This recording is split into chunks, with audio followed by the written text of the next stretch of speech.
Hello and welcome to the World Wanderers podcast, a proud part of the Wander Barn Podcast Network. I'm Ryan. I'm Amanda. And we're your hosts. We're a traveling couple and digital nomads taking you on our adventures as we explore locations, destinations, and careers. Enjoy the show. Hey, everybody, and welcome back to the World Wanderers. We're excited to have you here, as always. And this week on the podcast, we are excited to be joined by Angela Seeley. Angela is currently based in Barcelona, Spain, and runs a boutique design agency called Good Karma Works. And Angela and I actually met through my other podcast, Mastering the Business of Yoga. We did a couple of really awesome episodes together on websites and design and branding and that type of thing. And then she's actually done some work for me with my website. And as we've connected more and more, we've really discovered our mutual love of travel. And so it feels really awesome to have her on the show today and to be able to talk about her travel story.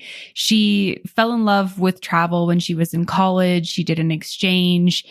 She traveled quite a bit until she graduated and then ended up working internationally between the Philippines and Spain for a number of years. And then after a number of years of doing that, she became a yoga teacher. She continued to travel to places like India, Mexico. And then after many years of doing, teaching yoga, offering Thai massage, she decided to start her own business, Good Karma Works, and is now settled in Barcelona. So we talk a lot about her travel story, how her travels have evolved over the last decade and more, as well as some of her top tips for any aspiring digital nomads out there. Yeah, it's a cool conversation about kind of the start of a career and life abroad and how Angela's kind of balanced that journey in terms of, finding places she wants to be, taking opportunities that have taken her from the US to different places, back to the US at different times. So I think you'll really enjoy this conversation. So without any further ado, here is Angela. Welcome to the podcast today, Angela. We're really excited to have you here with us today. Excited to be here. Thanks for inviting me on your show. Yeah, absolutely. It's fun to connect with you in this capacity. For people who don't know, Angela and I have known each other for a couple of months now, and you've been on MBOM twice, my other podcast on the business of yoga. And I feel like every time we're emailing back and forth, because we're also doing some website work together, it's like our lives are so similar. Like you're going on like a little weekend getaway. It's like you're living abroad. And I was like, we got to get you on the World Wanderers to talk about, travel and digital nomad life. So maybe we can start with where in the world you're joining us from. Sure. Yeah. I'm joining you today from my home or temporary home, I guess, in Barcelona, Spain. Amazing. Amazing. It's been like a decade since we've been to Spain. We need to get back there. And so obviously we want to hear how you got to Spain and started your business, but maybe let's back up a little bit. Can you tell us a bit about your travel story, how you first got into traveling? Yeah, sure. So I am from a small town in Alabama, Florence, Alabama, if anyone on your podcast has ever heard of this town. And I think my mom had a love for French culture. She had been to France several times and kind of passed that down to me. So in high school, I started studying French and became the president of the French club, and ended up going on a school trip. And that was really my first experience going abroad. We went to mostly traveled in France, but also went around some countries in Europe. And I loved it so much. So I just knew from a young age that I wanted to see more of the world and get out of this kind of small town where I grew up, which was a very happy childhood. And yeah, have different experiences, connect with different people, try different foods, and then in college, I also continued studying French as a minor, and went abroad and did a semester abroad in Paris, and loved that. Also traveled around Europe quite a bit. And then my, the summer in between my junior and senior year of college, I went to school in New Orleans, Louisiana at Tulane. I took a course that was all about like Tibetan culture and meditation and Buddhism.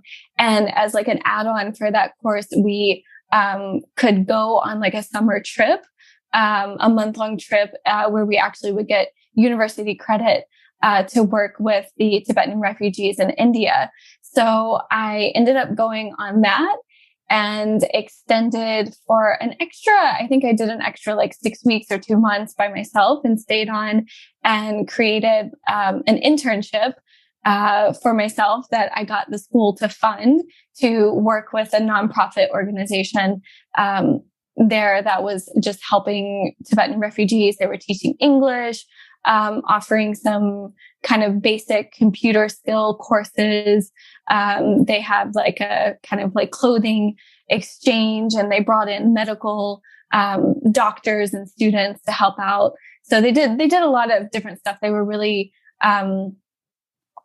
really kind of adaptive to the needs of that population. And that was probably one of the most mind-blowing, trips and experiences I've had, going to a country so vastly different from the US. That was so beautiful. I mean, when I arrived there, it was just like sensory overload from like the sounds and the smells and the people and, animals in the street. Also seeing poverty at that level and recognizing how lucky I am to grow up in the States and to grow up in a middle-class family. And then from there, that kind of like sparked the knack of traveling, especially to more exotic places for me. After college, I moved to DC and started working I had studied international development and relations and wanted to work for kind of an international development think tank. And I moved there without a job, got a job there. And then they decided after about 2 years, I was kind of done with DC. And they were ready to promote me. And I was like, I really want to get out of DC. And they were like, why don't you go and work out of our office in Manila in the Philippines? And I was like, oh, okay, perfect. I've never thought about even traveling there, but I had worked with colleagues there. And then we kind of were deciding on what the best role was for me. And they were like, actually, we want you to be a part of the Barcelona office as well. They had just established quite a small office here with like 4 or 5 people to have a European base. And so they were like, we actually want you to go spend like 3 months in Spain and then 3 months with the office in the Philippines. And I was like, 24 at the time. And I was like, oh my God, this is amazing. I get paid to like travel and live in 2 different countries. So that's my origin story of how I initially got here. Nice. Yeah. It sounds like a really cool job opportunity to be able to mix those up. And how long ago was that? Oh gosh, I have to reveal my age. Tomorrow I will be turning 36. That was right after I graduated school. So I think I was about 24. So 11, 12 years ago. Okay, cool. And then so what was that like in terms of, like, obviously you had prior experiences traveling outside of the country, but actually kind of living somewhere new, getting accustomed to that, going to work in a different country. What was that whole process like?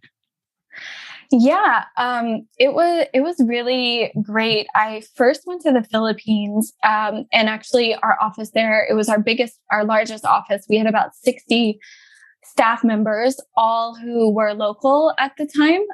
So I was actually the only foreigner in that office. And one of the reasons why I was sent there was kind of like close the gap in maybe some of the communication issues and cultural differences that my colleagues, from the Western world had with like, the Philippine culture.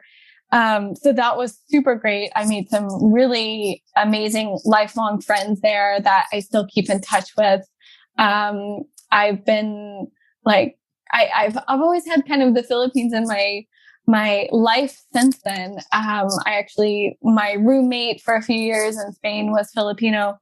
And my boyfriend's actually Filipino now. So it's all kind of like coming together how my experience there, like now that when I'm with his family, they're just really thankful that I understand a little bit more about the culture and the food and all of that. And then when I came to Spain, I had been to Barcelona in college while I was studying abroad in France. But I never thought I wanted to live here. Really, I had always studied French. So when I got here, that was definitely a big culture shock to me of not knowing the language. Because in the Philippines, English is like one of their national languages. So most of the people who have gone through school and have been educated, at least, speak a really high level of English. At least the colleagues that I was working with.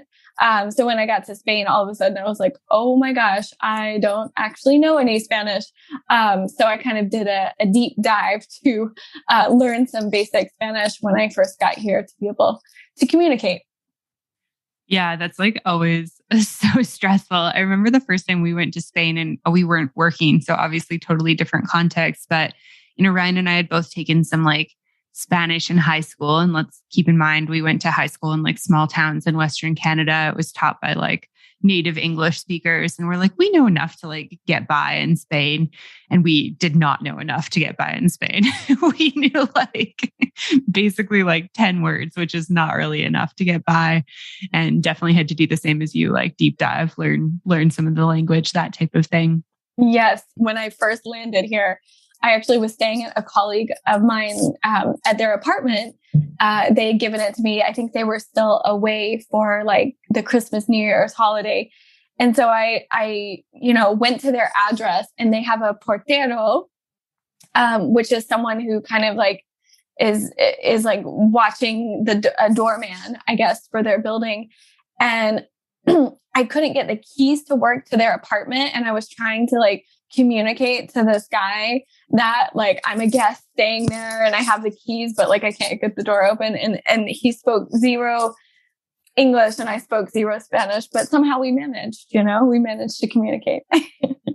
I love that. There's always a way. I mean, hand gestures definitely do it. Now, obviously, Google Translate is like a huge blessing for those types of situations, but I feel like there's like universal languages with body language and stuff. Exactly. And so how long did you work at this company before you kind of branched off to start doing your own thing with like yoga, massage, that type of thing? So I was with the company for international development for a little over 5 years. So the first 2 were in DC. And then I started doing the kind of traveling back and forth between the Philippines and Spain for about another 2 years. And then during all that time, actually, even in college, I started practicing yoga and was really attracted to it and excited to learn as much as I could. And I had wanted to do a teacher training and was trying to make a teacher training work when I lived in DC, one that, I could do in conjunction with having a full-time job that was actually quite demanding. So I was looking for ones, that was like maybe 1 weekend a month or something. And I just never could get it to work with my work schedule, as demanding as it was. So when I was in Spain and the Philippines, I started kind of like being like, okay, I'm getting tired of this, like living out of a suitcase and constantly going back and forth. When I was in Spain, I went on a yoga retreat with a teacher that I had studied with in college in New Orleans. And she had like a 6-month teacher training coming up. And I kind of went on the retreat. I just randomly like saw it on their website one day. And I was like, I'm booking this retreat. I'm going to go like, spend this time with her and understand if she's really the teacher for me. And then if that's the case, I'm going to, totally like uproot my life and move back to New Orleans, a place that I love, that is very special place in my heart. I have a lot of connections there and grew up going there. And so, yeah, I went on this yoga retreat with her and I was like, I'll see you, in a few months in New Orleans. Like, I'm just going to move back and I'm going to do this teacher training.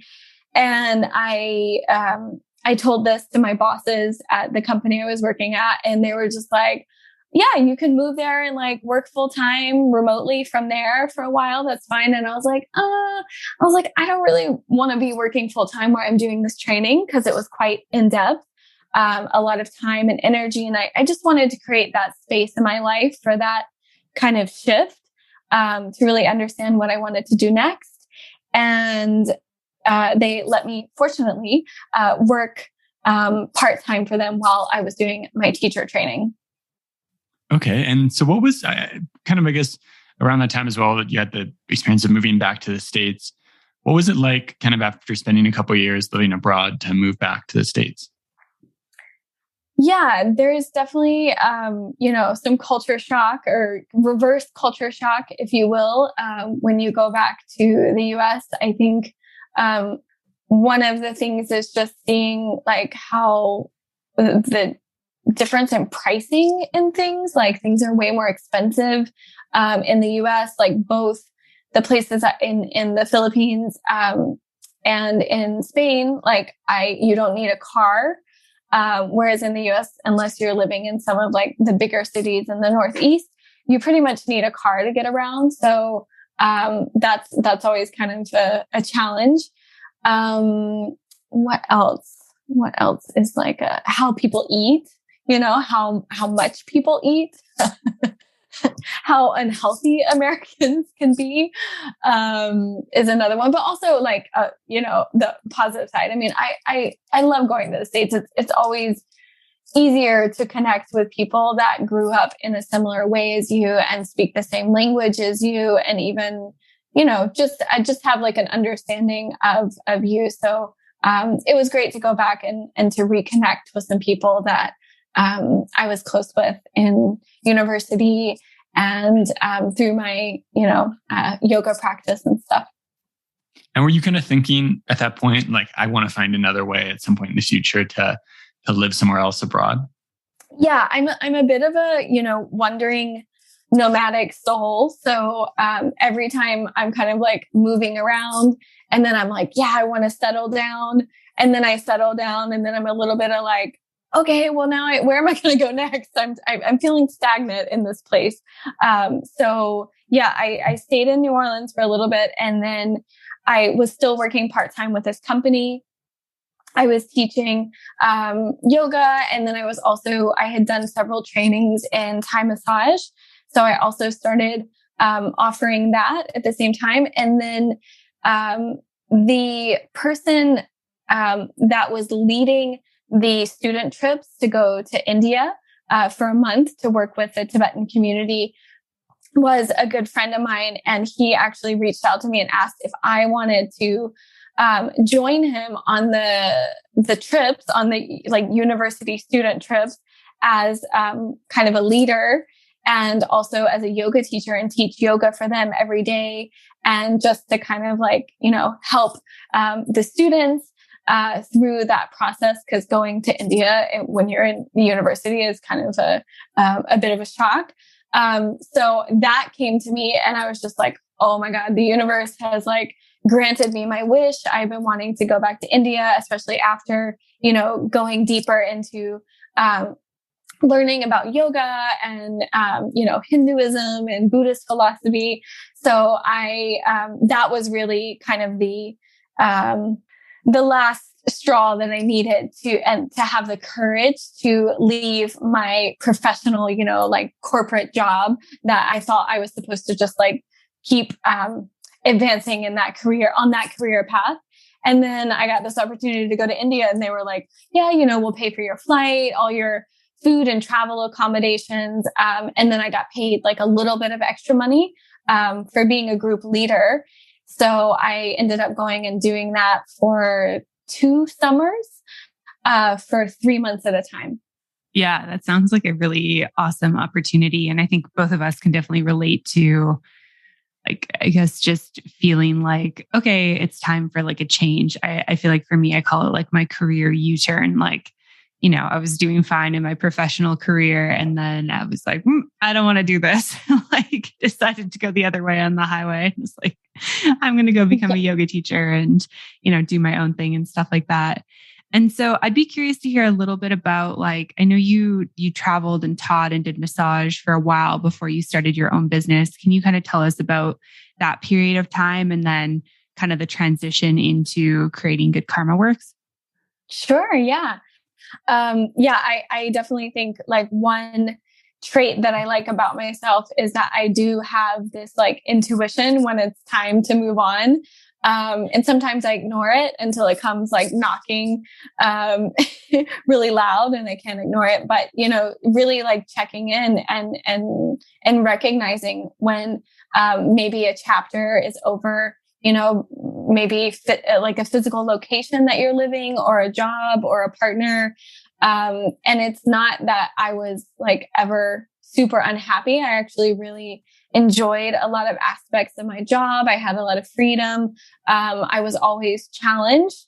But my heart was kind of being pulled in a different direction, to explore more this path of healing, of offering, yoga, which I was very passionate about, of offering Thai massage. And I think one of the reasons I made that shift was because I got into international development because I wanted to, help people, and I wanted to kind of help this, these populations that were, less fortunate than I was, and help them lift themselves out of poverty. And then I was working for a company that was more of an online platform.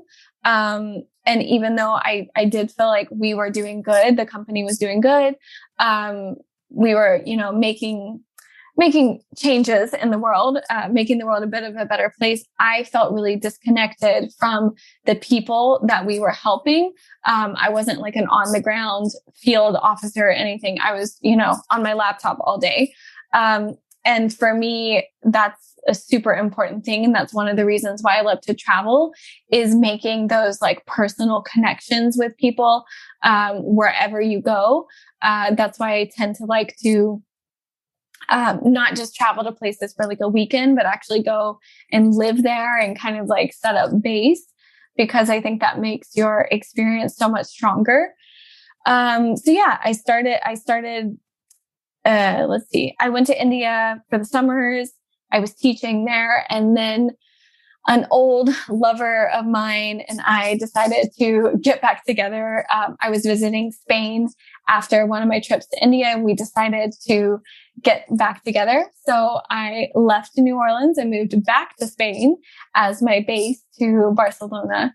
And then that no longer worked out, but I decided to stay, and I was already starting to kind of build my own personal business of offering yoga and massage. And I had a few, I had my foot in the door of a few different like yoga studios and spaces that I could work out of and, start promoting myself. So I stayed here and continued that path, for about, let's see, I was teaching yoga and doing massage for about 7 years in total. And during my yoga teacher training back in New Orleans, this is the, rewinding a little bit in my life story.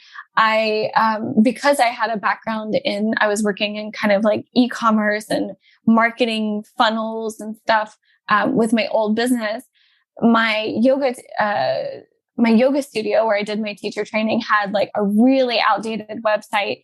And it was really hard for them to do any updates at the time. I mean, this was, over 10 years ago. And so I was like, hey, let me offer to redo your website, in WordPress. It'll be like a learning experience for both of us. So they'll obviously, I'll give you like a really good rate. But I want it to be a platform that it can adapt with their business over time, and that they can easily do updates and manage it on their own.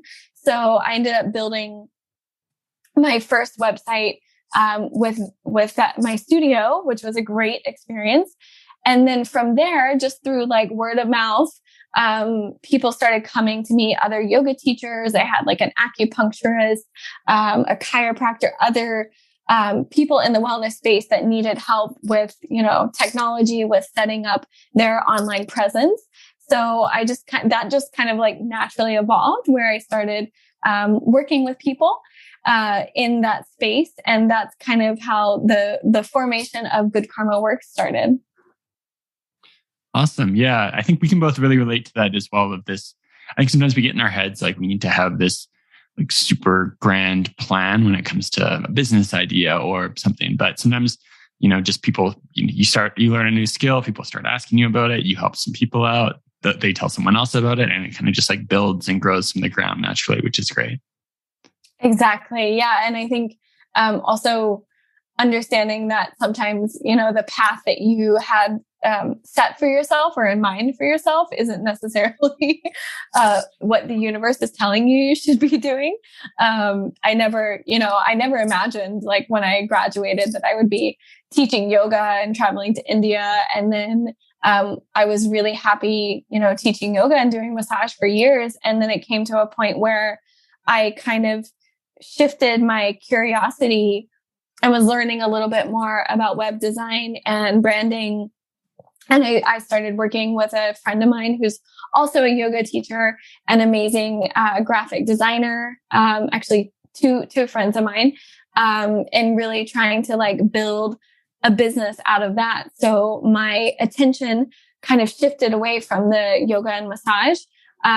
It will forever be in my life, but I just started kind of shifting and really wanting to solidify my services to grow as a professional in what I can offer clients when they come to me for branding and web design. So thankfully, I decided to, focus and spend a few months on building Good Karma Works, which is just a small agency here that's working with wellness entrepreneurs and businesses with impact. So I officially launched it in February of 2020, a month before the pandemic hit. So, the universe had a plan for me. Like I definitely was so thankful for that, because overnight, all of my business in yoga, I was doing a lot of corporate massage. So I was going into companies and massaging like all day long at the company. And I was really feeling burnt out from that. So when the pandemic hit, all of my work was gone. And I was just decided like, okay, I'm going to focus like 100% all of my energy towards really building out my agency to have like a sustainable business and, income that supports the nomadic lifestyle that I want to, live. Yeah, that's awesome. It's funny, that's great timing as well. It's great when those things work out. And I want to ask, so you've kind of been called back a number of different times to Barcelona and spent a number of years there at this point. What is it about Barcelona that kind of keeps bringing you back and that you love about living there? Yes. I have a little bit of this like love-hate relationship with Barcelona, where every time I leave and I go away, I start to miss it, and then I have to come back. So Barcelona has definitely been my base for about 8 years now. I also was, I forgot to mention this part, but I was, and I know we have this connection with Mexico. I was also spending the last few years, the winters in Mexico, working at a eco luxury resort teaching yoga and massage. And that was a really great way to get out in nature and to kind of have some space from Barcelona. But really, when it comes down to it, the thing that brings me back here are the people. I have made some amazing lifetime friends here that we've, been through some hard times together that are really like family to me. And I think when you live abroad and you don't have your, immediate family around, some people are thankful for that. But your friends really become your family and your support group. So even though Barcelona is nomadic and people, kind of come here for shorter periods of time, I managed to keep like a core group of friends that have been here for a long time. So that's really what I come back here for, is the people. However, it is an amazing city to live in. There's great climate. We've got the beach. You can be surfing in the morning. You can be in the mountains in the evening. Beautiful architecture. I love that it's a very walkable city. Like I said, I don't like spending time in a car. It makes me quite anxious and nervous. Especially if I had to, do it every day, be in traffic. So I love that I can bike around and walk around the city.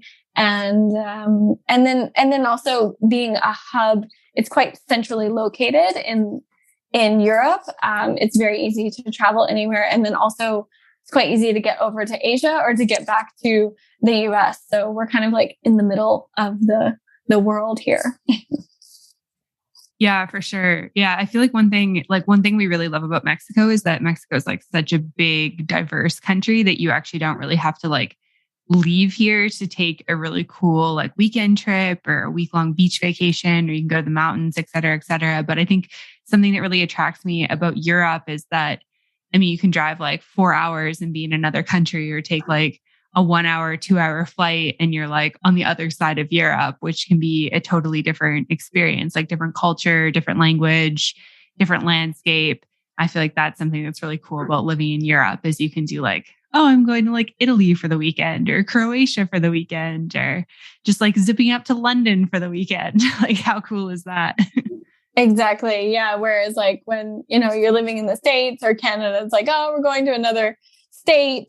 We're crossing the border to go to another state. And it's kind of, you don't really notice like a huge difference when you cross over from like Tennessee to Alabama or vice versa. But when you cross the border, we're like 2 hours from France.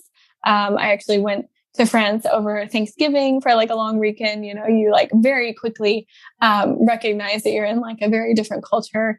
And then you can just like pop over for a long weekend to Portugal or Italy, which is not my like necessarily favorite way to travel, but sometimes it is nice if you just want a little bit of a change. And maybe you're craving like a particular cuisine, or you want to have a particular experience, go to, a museum. It's very easy and affordable as well, compared to traveling in the States, to kind of move around. Yeah, and now that you've had almost 2 years at this point of building out more of a location independent business that it could allow you to move around even more, with even more freedom and flexibility, are you thinking you want to stay based in Barcelona, or what's kind of the plan over the next couple of years in terms of where you want to base yourself, where you want to travel to? Good question, Ryan. I'm contemplating that right now. I think Amanda knows about this, but I was actually separated from my boyfriend during the pandemic. He had left Europe just a few days before to go back to the States, and didn't have a visa, so couldn't get back here. So we've spent the last like year and a half quite nomadic, spending time in Mexico. We were a few months in Croatia, and then also just like a few months back in the US. So I would come back here as my base, but I gave up my flat here, and I was living in kind of like a temporary place. And then we just came back here in August. So found a place. So we have like a 6-month lease that is up at the end of March. We can extend it a little bit if we want, but we were kind of like, let's like test the waters with him being back here after a year and a half of not being able to get back into Europe. And I'm kind of open. I'm so thankful that I have the freedom to move around and work where I want, when I want. Some days when being an entrepreneur is hard and I'm like, oh, I should just like get a job and work 9 to 5 with someone else. I'm like, no, I don't want that. I love my freedom. I'm not really sure what's on the horizon for us. I'm definitely missing Mexico for sure. Want to get back there. Maybe come visit you guys. um, and we'll spend some time in the States. But I think for now, this will be my base, unless, my heart tells me to go elsewhere. Nice. Yeah, that's awesome to hear. And you're totally welcome to come visit. We would love to hang out in person. That would be super fun. I know. I think we realized we were like super close, or maybe even like in some of the same cities at the same time. So I'd love to visit you guys and learn more about where you are, because I've never been to that area of Mexico. Yeah, for sure. This area is really awesome too. There's lots to do here. And one of the things I wanted to ask you, just since you've been, traveling and working in so many capacities over the last couple of years, are, for anyone else who's maybe starting this journey or kind of new to like the nomadic lifestyle, do you have any tips or pieces of advice or things you've learned over the last couple of years that you could share with listeners?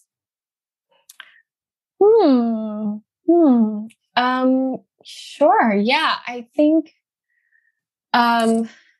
creating your own journey that doesn't have to look like anyone else's. I know when you had initially asked me to be on the podcast and you were like, oh yeah, like about digital nomads and your experience. And I was like, oh, I don't really like to call myself so much of a digital nomad, because when I meet a lot of people in this culture, and I've met some great digital nomads, obviously, that I've created a, close connection with. However, I think there's also this trend in like, how many stamps can you get on your passports? How many places have you visited?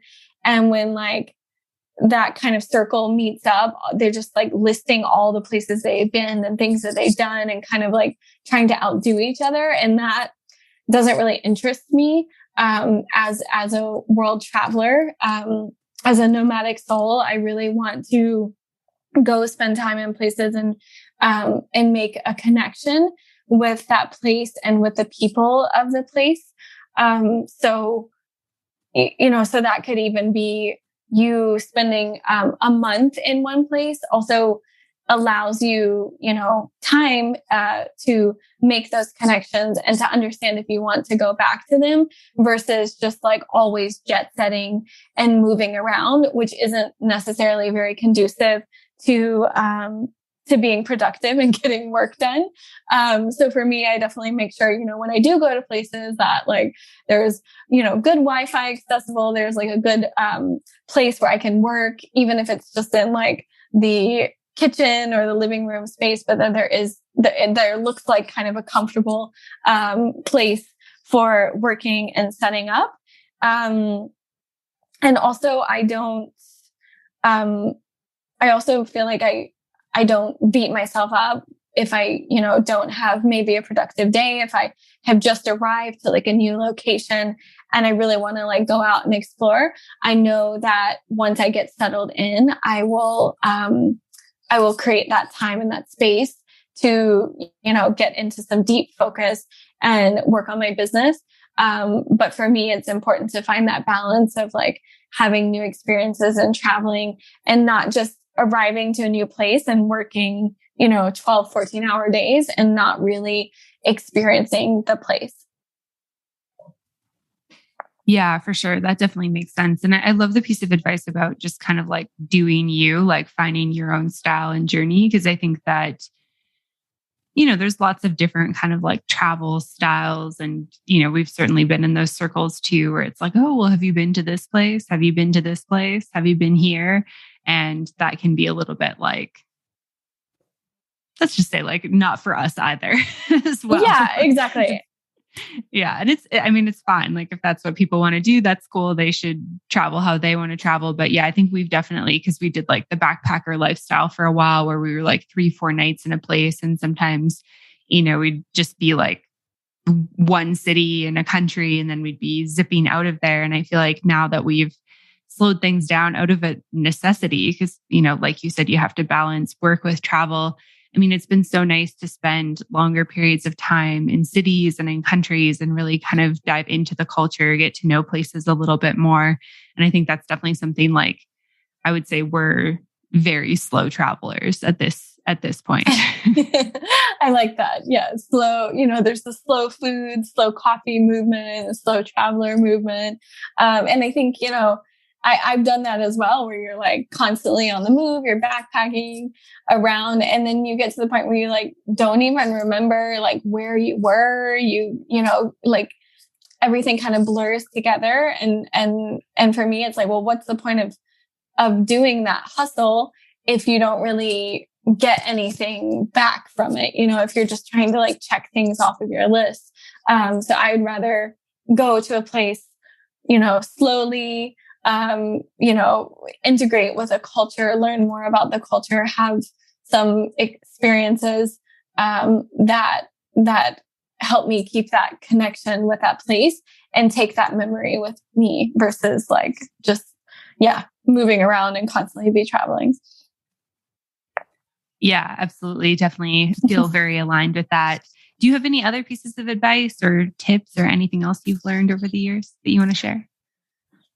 Oh man. I guess I would also say for maybe your female audience, I think there's a lot of, you know, fear around traveling, to maybe exotic places. You know, I mean, my poor mom, I've really put her through the ringer when I was like, I'm moving to the Philippines, and then like, I'm moving to India, and I'm moving to Mexico, you know, all these places where, you know, she's talking with her friends and they're like, why would you let your daughter go there? You know, there's the mafia and the cartel and, you know, there's people that would like rob her and, kidnap her, you know, and I think, of course that does happen. And that's, we have to be mindful of that and aware where we are in our surroundings. However, traveling as a female, especially traveling alone, during my journey has been I feel like I've been very welcomed into places and into cultures, where if I was a man, I might not have been welcomed, because in some of the countries, depending on what culture you're in, you know, the women aren't really supposed to like be talking to strange men. However, if you're a woman and you're by yourself, the women are, you know, like instantly curious about you and want to like chat with you. And then the men are also curious about you. So you do have to be careful about that. But I think it was very liberating, traveling, especially in India. I spent some time traveling, by myself. In Mexico, I spent time in the Philippines as well. And I always felt, very welcome wherever I went. And there was a lot of curiosity about, you know, being a female traveling alone. But I always felt safe. Yeah, that's awesome. And so for anyone who wants to connect, find more about your work, maybe get your help with a project or follow your travels, where should they go to do that?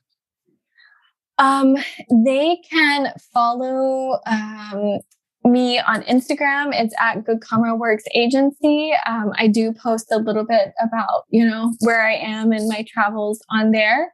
And then if not, I have a personal account, which I don't always update both of them, but it's at Leela Yoga Massage on Instagram, both on Instagram.